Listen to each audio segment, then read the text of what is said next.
Stanford students using ARPANET accounts at Stanford University's Artificial Intelligence Laboratory engaged in a commercial transaction with their counterparts at Massachusetts Institute of Technology.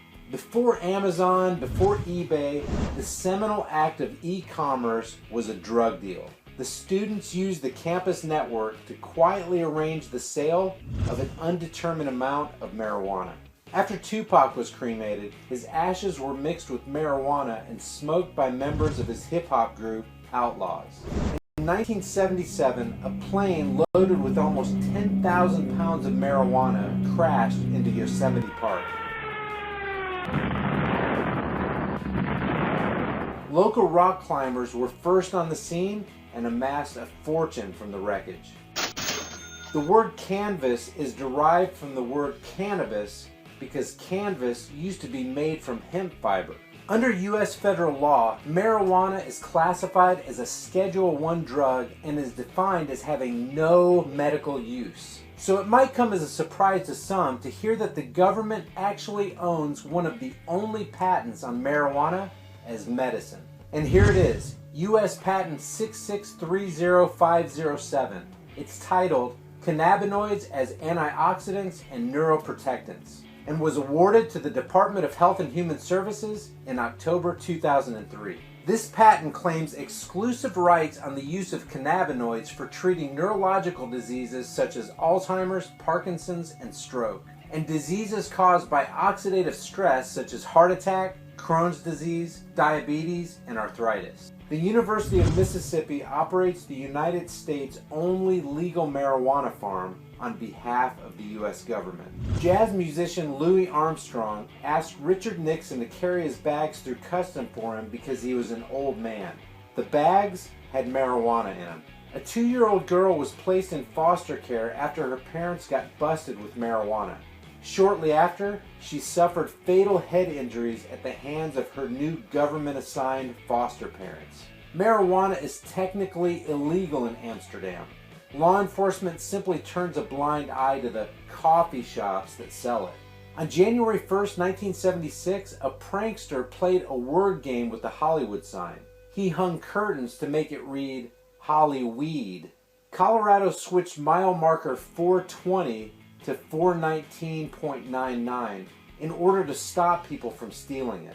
The number 420 is often used as a reference to smoking marijuana. In 1970, cannabis was placed in the Schedule I category of controlled drugs temporarily while the Nixon administration awaited the Schaefer Report, which ended up calling for the immediate end to cannabis prohibition. So far, it's been a temporary 45-year prohibition. Cameron Diaz allegedly bought marijuana from Snoop Dogg while the two were in high school together before either achieved fame. Dr. James C. Munch, no etymological relationship to the word that would later be used to describe the insatiable hunger one feels after smoking a doob, testified in court under oath that he had smoked marijuana and that it turned him into a bat. Oh, by the way, Dr. Munch was the official expert on marijuana for the U.S. government from 1938 to 1962. Willie Nelson says he smoked what he called an Austin torpedo on the rooftop of the White House as Secret Service looked on. The only country where cannabis is completely legal and claimed to be a legal right to possess is North Korea, who doesn't even consider marijuana to be a drug. Alcohol and beer companies, fearing competition for the dollars Americans spend on leisure, are one of the top 5 opponents to marijuana legalization.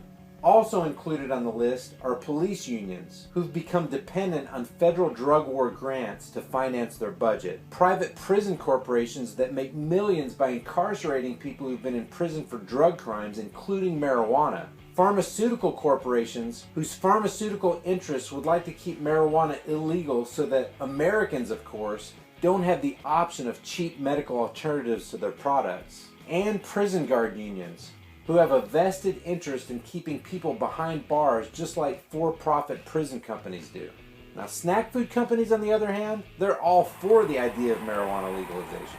Polls indicate that 42% of people in the U.S. have tried marijuana at least once. Beer and marijuana? Hey, they're cousins. beer's hops are in the same family of flowering plants as marijuana.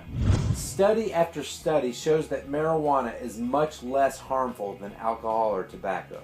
Over 800,000 people are arrested for marijuana in the U.S. each year. Research has found that delta-9 tetrahydrocannabinol, also known as THC, the main active component of marijuana, as well as CBD, has proven to be extremely effective in reducing and even stopping seizures and specializes in eradicating cancer cells. Both George Washington and Thomas Jefferson are said to have grown fields of hemp. In Colorado, medical marijuana dispensaries outnumber Starbucks 3-1. Legal marijuana is the fastest growing industry so far in the U.S. in 2015. 61-year-old Jeff Mizanskey was sentenced to life in prison without parole for possession of marijuana with the intent to distribute. In 2008, a British man was sent to 4 years in jail in Dubai after customs officers found .003 grams or .0001 ounces of cannabis in a cigarette stub stuck on the sole of one of his shoes. Back during Prohibition, pharmacies sold medicinal whiskey, much like today's medical marijuana. According to studies, a pot smoker would theoretically have to consume nearly 1,500 pounds of marijuana within about 15 minutes to induce a lethal response. Marijuana seeds are a source of all amino acids. They are one of only a handful of substances that can indefinitely sustain mankind with no other food and provides all known amino acids. Hey guys, thanks for watching my video. If you enjoyed it, please give it a thumbs up and share it on Facebook, Twitter, Instagram, and other social media sites.